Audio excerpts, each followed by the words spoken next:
بسم اللہ الرحمن الرحیم۔ ہم ذکر کرتے ہیں مگر اثر کیوں نہیں ہوتا؟ زباں اور دل کا فاصلہ ہے بیٹا، دل دنیا میں بھٹکتا ہے۔ ذکر صرف الفاظ نہیں، اس معتیب کی موجودگی کا احساس ہے۔ تھوڑا مگر توجہ سے کرو، خلوت میں صبر کے ساتھ۔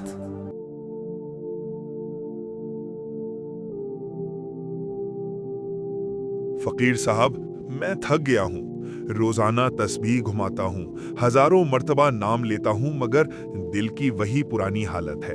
نہ رونا آتا ہے، نہ وہ سکون محسوس ہوتا ہے جس کی کتابوں میں باتیں ہوتی ہیں۔ کیا میرا ذکر قبول نہیں ہو رہا؟ عبداللہ، کبھی تم نے کسی خالی گھر کا دروازہ کھٹکھٹایا ہے؟ تم باہر سے تو شور مچاتے ہو، مگر اندر کوئی سننے والا ہی نہیں ہوتا، کیونکہ گھر کا مالک کہیں اور گیا ہوتا ہے۔ میں سمجھا نہیں۔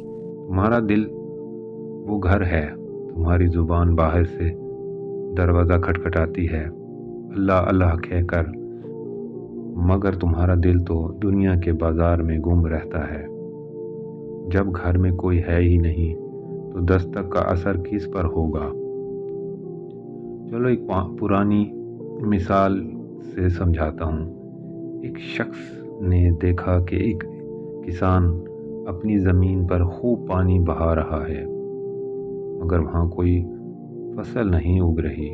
اس نے کسان سے پوچھا، میاں پانی تو تم دے رہے ہو، بیج کہاں ہے؟ میں سمجھا نہیں۔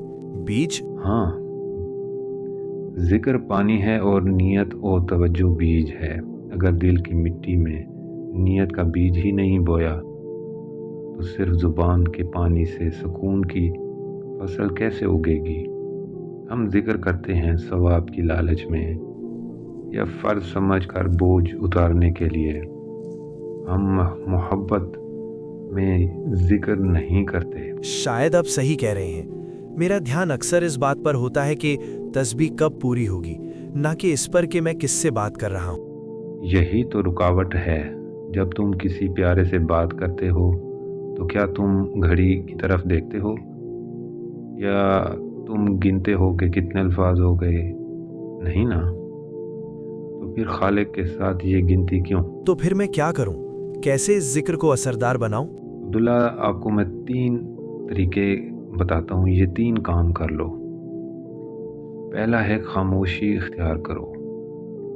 ذکر شروع کرنے سے پہلے 2 منٹ بالکل خاموش بیٹھو، ساری دنیا کو اپنے دین سے نکال دو، سمجھو کہ تمہارے اور تمہارے رب کے سوا کوئی موجود نہیں۔ الفاظ کا لطف لو۔ اگر الحمدللہ کہو تو رکو، محسوس کرو کہ تمہارے پاس کیا کیا نعمتیں ہیں۔ جب سبحان اللہ کہو تو اس کی بنائی ہوئی کائنات کی عظمت کو آنکھوں کے سامنے لاؤ۔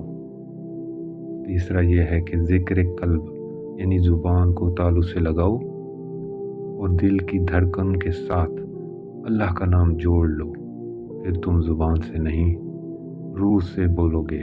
فقیر صاحب، آج پہلی بار لگ رہا ہے کہ راستہ مل گیا ہے۔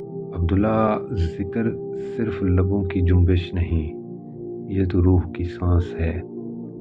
اور یاد رکھنا، اثر فوراً نہیں ہوتا ہے۔ جیسے بارش کا پہلا قطرہ مٹی کو صرف گیلا کرتا ہے، مگر مسلسل بارش سے ہی گلشن مہکتا ہے۔ بس لگے رہو، دروازہ ضرور کھلے گا انشاءاللہ۔